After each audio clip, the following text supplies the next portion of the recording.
Banned from my cousin's wedding because +1 not allowed. I booked a solo Broadway weekend in New York City, snagging a balcony seat to Hamilton while the DJ back in Ohio accidentally cued Sweet Caroline for their first dance and the bride, my cousin Vanessa, shattered like champagne crystal in front of 200 guests, screaming my name between sobs because only I could have fixed it, only I had ever fixed anything, and now the entire orchard barn was burning down without me. I was halfway down Bleecker Street, the October wind whipping my new trench coat like a runway flag, a paper cup of glossier hot chocolate burning my palm, when the phone in my pocket began to convulse.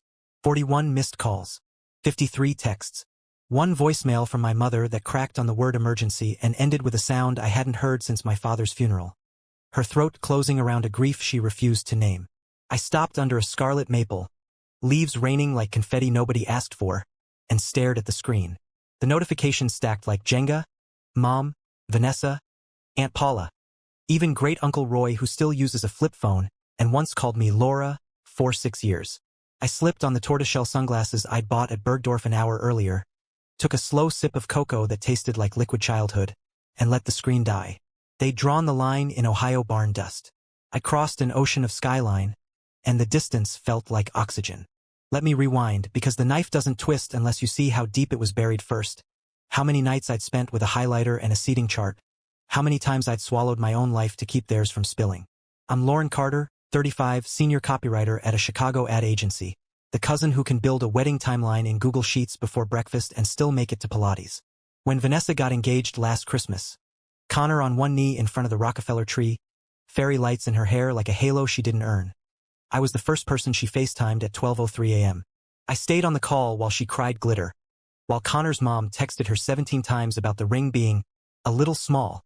I designed the save the dates, blush cardstock, gold foil, my calligraphy, built the wedding website on Squarespace at 2 a.m.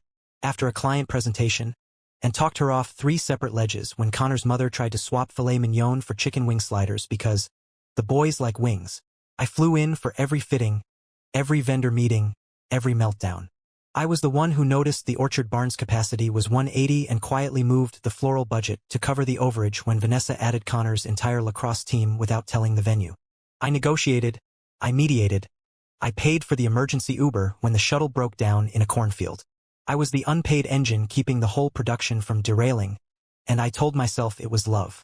So when Vanessa called me 3 weeks ago from the Target parking lot, voice syrupy with pre-regret, I was elbow deep in pumpkin muffins for her final dress fitting. The kitchen smelled like cinnamon and betrayal. "Lore, we had to make tough calls," she began, the way people do when they've rehearsed the apology in the mirror and still know it's not enough. Connor's cousins from Denver, the country club friends, were capping +1s for anyone not married or engaged. Nothing personal. The muffin tin clattered against the counter. Chocolate chips scattered like buckshot. Nothing personal? My voice came out flat, dangerous, the way it does when I'm pitching a campaign to a client who thinks edgy means Comic Sans. I've met those cousins once. I've been to every planning meeting. I built your entire guest flow spreadsheet. I color-coded the allergies. I know, she rushed, the script cracking. It's optics. If we let you bring someone, Aunt Paula wants her flavor of the month, and suddenly we're over the fire marshal limit. It's not about you. Fire marshal. I laughed, a sound like ice cracking in a glass left too long on the table. So I'm out. Not out, she chirped, desperate. You're still in the bridal party. You're doing the reading. We just can't give you the +1. The reading. 8 lines from Corinthians I'd practiced in my childhood bedroom mirror until the words felt like prayer. Until I could say, love is patient, without thinking about the ex who left me at the altar 2 years ago and never got mentioned at family dinners because we don't talk about sad things at holidays. I hung up without saying goodbye, set the muffins on the counter, and opened my laptop. My hands shook, but the clicks were steady. Within 40 minutes I had a round-trip ticket to JFK, a corner room at the Beekman with a clawfoot tub and 14-foot ceilings, and a single ticket to Hamilton in the rear balcony, row BB, dead center, the seat people camp on Ticketmaster 4. I used the Amex points I'd been saving for a honeymoon I no longer believed in after my own engagement imploded in a cloud of unanswered texts and a returned ring. The one nobody in the family ever asked about because Lauren's fine. She's always fine. I posted the confirmation email on Instagram at 2:14 a.m. Caption: cut from the +1 list, but I'll manage. Broadway bound. The likes rolled in: old roommates, coworkers, my dental hygienist who once told me my molars were goals. Vanessa viewed it within 30 seconds and didn't react. I stared at the little eye icon until it blurred, then turned off my phone and cried into the muffins. They tasted like ash and cinnamon. Friday morning, I landed at JFK with a carry-on and a heart like a closed fist. The cab ride into Manhattan felt like surfacing after years underwater. The Beekman's lobby smelled of leather and beeswax. The concierge greeted me by name like I belonged. My room overlooked a courtyard strung with fairy lights that looked like the ones I'd strung across Vanessa's engagement party backyard while she flirted with Connor's groomsman. I unpacked the emerald silk dress I'd bought for the rehearsal dinner and never got to wear, hung it like a flag of surrender. The clawfoot tub filled with water so hot it turned my skin pink. I sank until only my eyes were above the surface, watching steam curl like ghosts of every apology I'd never receive, every thank you that never came. That night I walked to the bar alone. The mural ceiling glowed like a fever dream. I ordered a martini, extra dirty, and told the bartender I was celebrating myself. He comped the olives and asked if I wanted company. I smiled, shook my head, and felt the fist in my chest loosen one finger. For the first time in years, I wasn't waiting for someone else's cue. Saturday, I woke to sunlight striping the herringbone floors.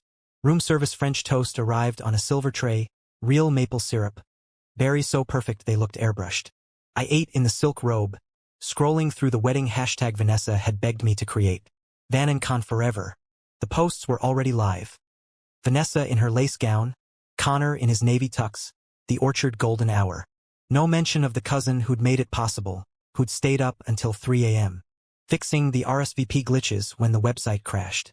I closed the app, slipped into cashmere and boots I'd splurged on at Saks, and walked to the TKTS booth.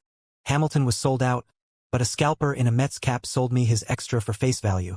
Said his girlfriend had food poisoning. I almost hugged him. Karma, I thought, tasted like hope. The Richard Rogers Theater smelled of velvet and anticipation. I climbed to the balcony, settled into my seat, and for 3 hours Ohio ceased to exist. When King George spat, "You'll be back," I laughed so hard the woman next to me handed me a tissue. I posted a blurry balcony selfie mid-show, just the stage lights and my silhouette. Caption: History has its eyes on me tonight. No sound, no location tag. Let them guess. Intermission brought the first tremor. A text from Mom. "Where are you?" Vanessa's freaking out. I ignored it. Act 2 was a revelation. By Eliza's final gasp, I was sobbing for reasons that had nothing to do with Alexander Hamilton and everything to do with the way my family had always expected me to stay small so they could stay comfortable.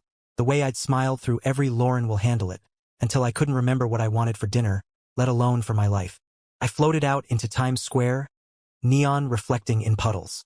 Dinner was a solo table at Lou Bernardin, Unispoon, caviar bump, a glass of Sancerre that cost more than my first car payment.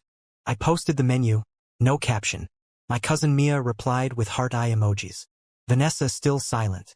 Sunday morning, the phone detonated. I was in a cab to LaGuardia, scrolling through the carnage. Mia had created a group chat titled SOS Orchard Barn. I read it like a soap opera written by vengeful gods. Mia, 8:12 a.m. lore, if you see this call me. The DJ played Sweet Caroline for the first dance. Vanessa thought it was a joke. Connor thought it was sabotage. Bride is hiding in the bridal suite sobbing. Mom, 8:15 a.m. Lauren Marie Carter. This is not the time for radio silence. Aunt Paula, 8:17 a.m. Someone needs to fix this. Lauren always fixes things. I snorted so loud the driver glanced in the rear view. Fix things. Right. The story unfolded in frantic bursts, each text a fresh wound.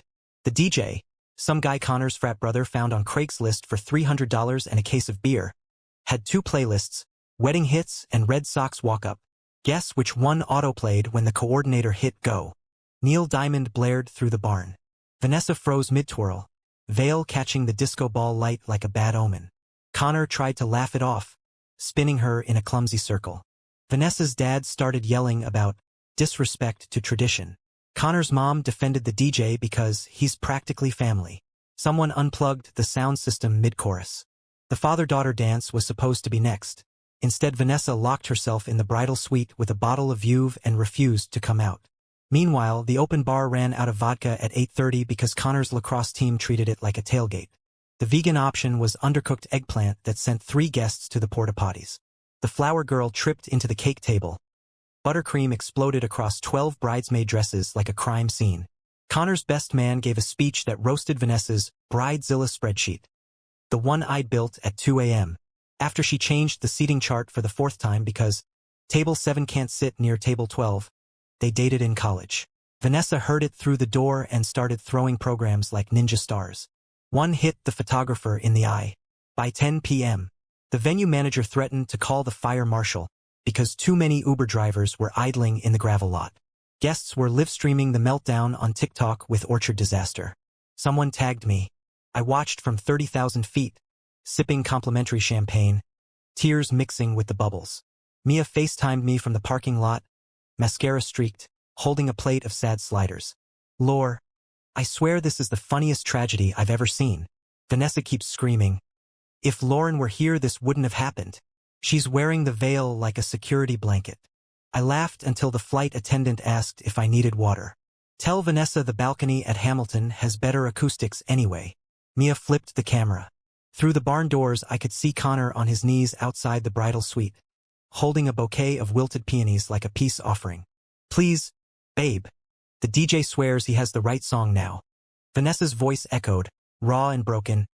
I wanted Ed Sheeran. Not a baseball stadium. Lauren would have checked the playlist. Lauren would have fixed the bar. Lauren would have. The call dropped as we taxied. I turned off airplane mode and drafted an email to my team. Taking a personal day tomorrow. See you Tuesday. Then I texted Vanessa one line. Hope the rest of the night is perfect. Blocked her number. Blocked Mom's. Blocked Aunt Paula's. The only person I left unblocked was Mia, because someone needed to send me the divorce papers in 5 years. Back in Chicago Tuesday morning, my inbox was a war zone. Vanessa had left 3 voicemails, each more hysterical than the last. The final one, Lauren, I'm so sorry. We never should have cut +1s. Your family. Please come to the day after brunch.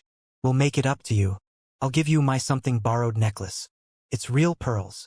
I was unpacking my Bergdorf bags, cashmere scarf, leather gloves, a Hamilton playbill signed by the stage doorman, when Mia forwarded the brunch menu.